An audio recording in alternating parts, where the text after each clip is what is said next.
Let's do practice of real estate, page 74. There are 3 chunks, in my opinion, to this section as well, with 10 test questions under practice of real estate. I'm going to categorize them as antitrust laws, fair housing, and technology communication. Those are my 3 sections.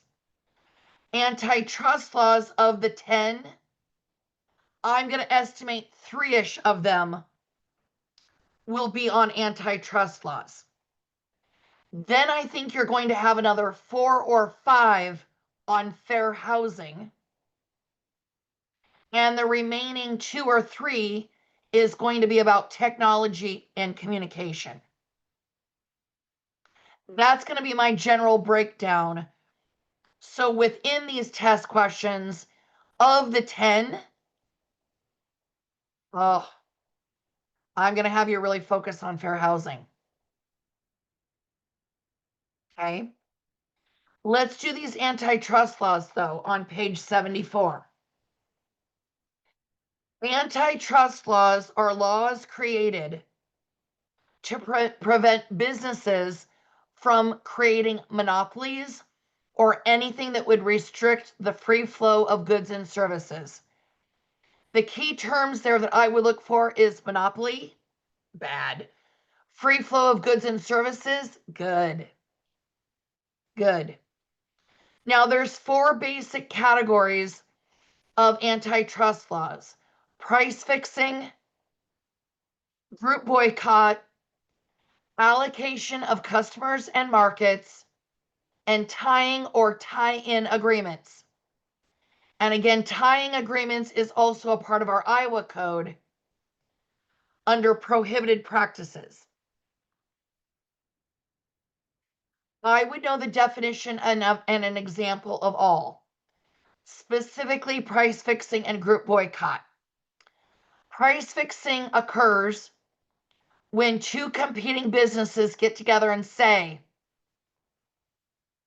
let's set the price for this service at X dollars. We're going to be super competitive. That's price fixing. The point is, prices are technically negotiable, and the consumer has the ability to shop around and determine their best value. You all know that there are people that shop at certain places not because of the price, but because they like the return policy. That's value to them. Okay. Now, as an example, if you're ever in a position and meeting with a group of different brokers and they say, there's a new company coming to town. You know what we should do? We should set a price for our services and do like a spring fling and rock the house in market share. Let's all agree we'll charge this for our services. What do? You get the hell out of there. Now, that's not going to be the answer on the exam. It's not going to say, get the hell out of there. But that's the gist of the story. You're going to stand up and say, I will not be a part of a conversation that's around price fixing. I'm Audi 5000. That's what you're going to do. Next up is group boycott. Group boycott happens when 2 or more businesses conspire to withhold business in an effort to shut them down. This is where I think monopolies are probably in play. Here's an example. You find out that your favorite home inspector, that's one of the inspectors that you share their name with all of your buyers, you find out that they sold their property for sale by owner and you're mad. Why didn't they hire me? I get them hired all of the time. Why didn't they hire me to sell their house? If you went around to a bunch of agents and said, don't use this home inspector anymore, because they just did us dirty by not hiring us and did a for sale by owner. Guys, I know how that feels, but don't do it.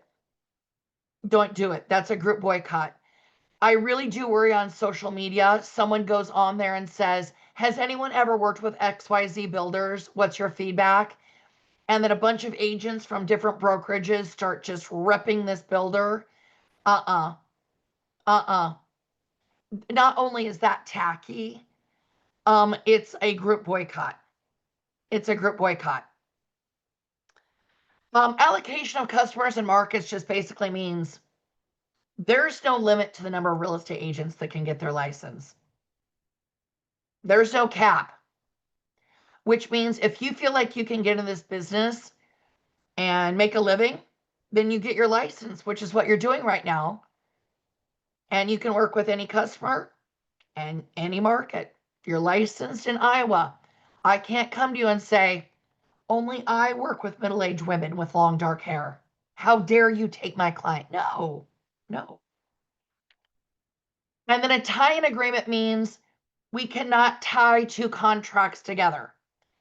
Let's say you've got a client that comes to you and says, I would like to sell my property and I would like to upgrade to a new construction home with all the new fancy finishes. I cannot go and say, well, listen, I will only list your property if you buy one with me. No, that's tying two contracts together and it's illegal. Now, can they hire me to list their property and hire me to help them buy the new construction home? Yes, and I hope you've got a ton of clients that do that, but it's got to be two separate contracts. One cannot be a condition of the other. Two separate decisions. And every once in a while, I've had a seller that said, Amy, I'm from a little town. And I know that you have all this fancy marketing and fancy photos, but there's one guy that sells real estate in my tiny little town. We feel like we should work with him because he's super well connected, but we want to buy with you in Des Moines. If I said no, I will only help you find a house in Des Moines if you give me that listing, that's tying. That's tying. That's a no-no. Those are two separate decisions. They can hire whoever they want. And I hope they hire you for both. I hope they hire you for everything. But we can't tie them together. Fair housing. Again, I think you've got 4 to 5 here. Page 75. Number one, I think you need to know that the Civil Rights Act of 1968, known as the Fair Housing Act, I think you need to know who administers it. It's administered by the Department of Housing and Urban Development. The acronym for that is HUD. And guys, I've seen that both ways. I've seen it as the acronym and I've seen it spelled out. You've got to know the list of protected classes: race, color, national origin, religion, sex, family status, and disability. Stick to the list. A disabled veteran is not protected because he's a veteran. He is protected because he has a disability. Now, I love our veterans. Don't, again, hug a veteran, call a veteran tonight and thank them for their service. But veteran is not one of the protected classes. It's disability. The felon is not protected. Your sports team or political party is not protected.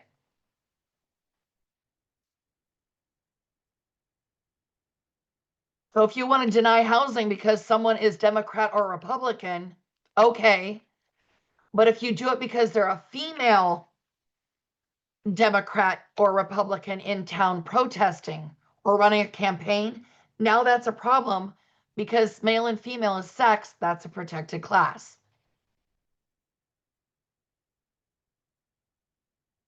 Let's talk religion. Here's what you need to know. Religious groups or private organizations are allowed to offer housing just to their members. However, if they advertise that property commercially or publicly, now they are subject to any fair housing laws that apply. Family status. We cannot do adults only. We cannot promise a little old lady that we won't have kids living above her. We've got to offer property to families under any condition as anyone else. A family includes a single person, a pregnant woman, or anyone under the process of adoption or foster care. There is an exception for age qualified homes, which age is not a protected class, but this is what allows those 55 and older deed restriction homes, especially in Florida, down south, where people leave places like Iowa to get out of here for the winter. Disability has a lot of layers. A disability is something that affects a major mental or physical ability for a person. It includes someone with AIDS, and it includes someone in a rehab facility or treatment. At the top of page 76, we learned that landlords must allow tenants to make reasonable accommodations to a property. My best example for this would be a service dog in a no pets apartment building. The landlord can allow that reasonable accommodation. It can be at the tenant's expense, and we can require the tenant to bring the property back to its original condition minus wear and tear. So let's say a tenant went in and added maybe a seat extender to a toilet or grab bars coming out of the shower. Those are reasonable accommodations, and the landlord could require them to bring it back to its original condition minus basic wear and tear. So get rid of them, patch the holes, paint, for example. Other acts of discrimination. The keys here are blockbusting versus steering. Blockbusting is what we do to sellers. Steering is what we do to buyers. Blockbusting is when we go to a seller and we say, there's a certain protected class moving into your neighborhood, such as families, and you want to move now before your property values drop. Because once families get into this neighborhood, there's going to be candy wrappers everywhere and bicycles and skates in the street. It's going to ruin your car and everything's going to be sticky. No, no. And by the way, we can't do that. It's illegal. Untrue and illegal. Steering is what we do to a buyer. It's when we say, wouldn't you feel more comfortable living with people who are more like you?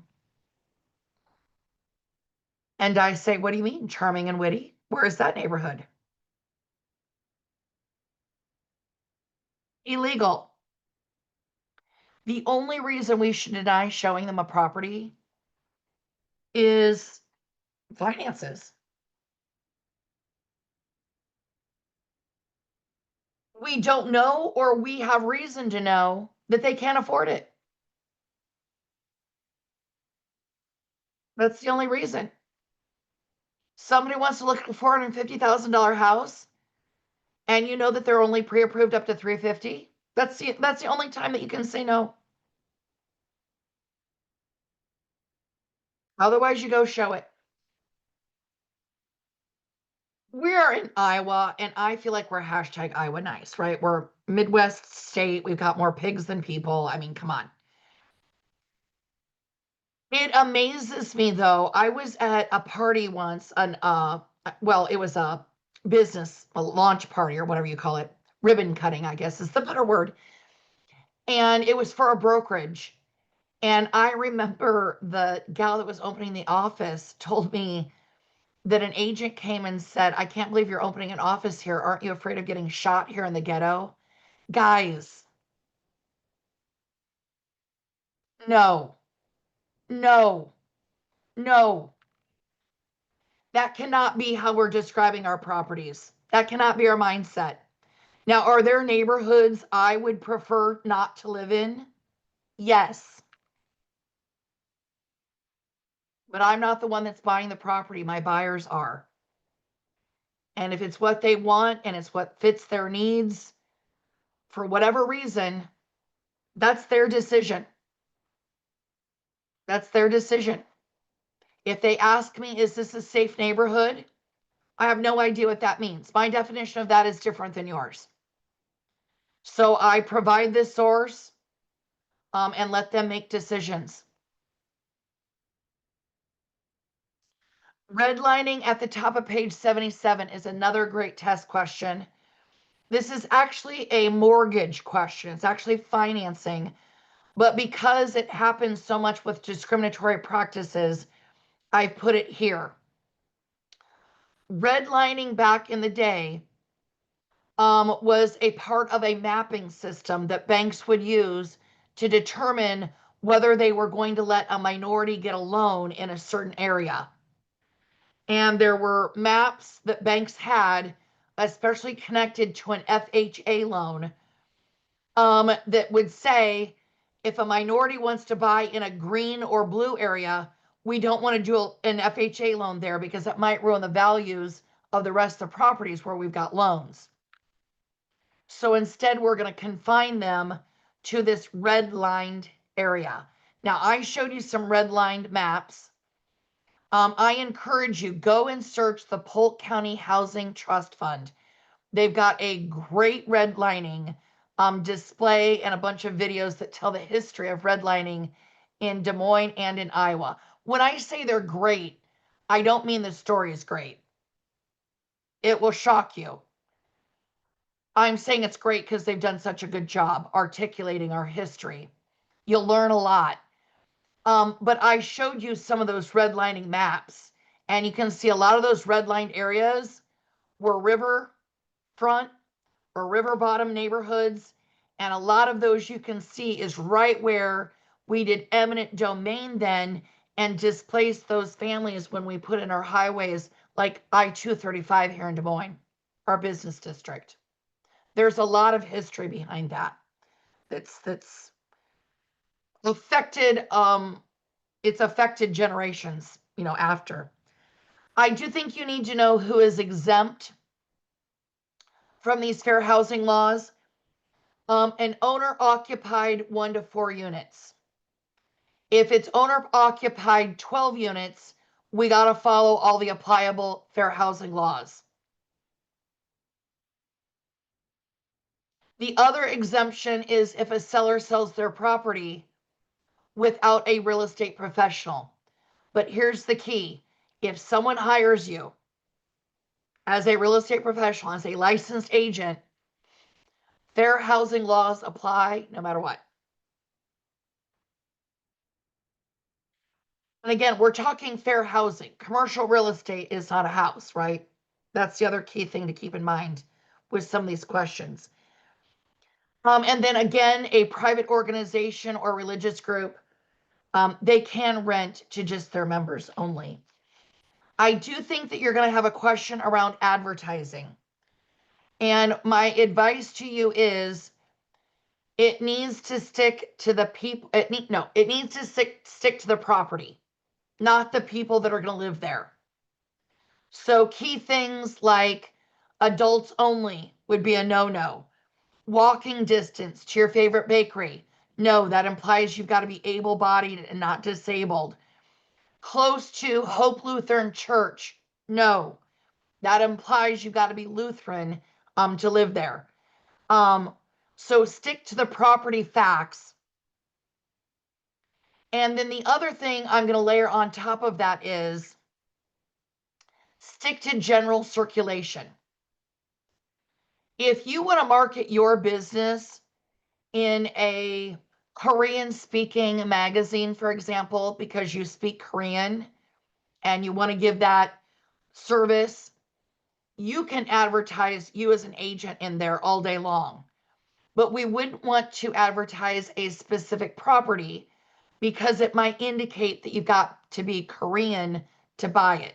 So we do want to stick in general circulation. And then the last thing I'm going to add here, for fair housing at least, is if you are going to file a complaint, you've got 1 year to file it with HUD. Technology and communication.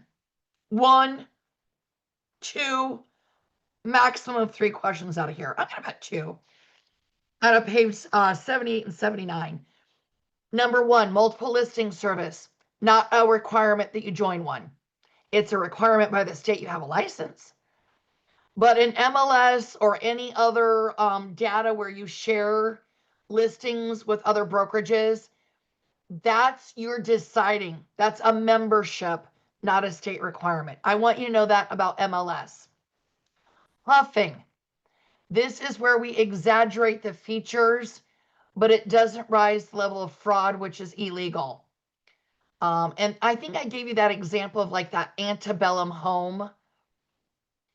Well, it's not an antebellum home indicates that it was built during the Civil War. An antebellum style home means that it's designed similar to homes that were built in the Civil War era. Just a slight change of words, but we don't want to be fraudulent or puff and misindicate. The bottom of page 78, and this is Iowa code as well, that when it comes to advertising, and here they're talking about internet and email signatures. At minimum, we've got to have your name, full name of the broker, city and state where it's located, and where you hold a license. So again, I'm Amy Schaefer Real Estate, West Des Moines, Iowa, licensed in Iowa. I don't need my license number. I need those 4 elements. Then at the top is the electronic signature. What I want you to know here is I've got the Uniform Electronic Transaction Act. I just want you to know that it's a federal law that allows electronic signatures. That's the point. The do not call registry. We do need to honor the do not call registry as real estate agents. There are 2 dates I want you to know. When a buyer reaches out to you about your listing, let's say they randomly call you one day and say, Amy, what is the price of 123 Main Street? And I answer them. The do not call registry allows me to follow up with them for up to 3 months. So no, 3 months. If they do business with me, then I can follow up with them up to 18 months after the sale. So I would know 3 months and I would know 18 months. 3 months is initial contact. 18 months is after the sale.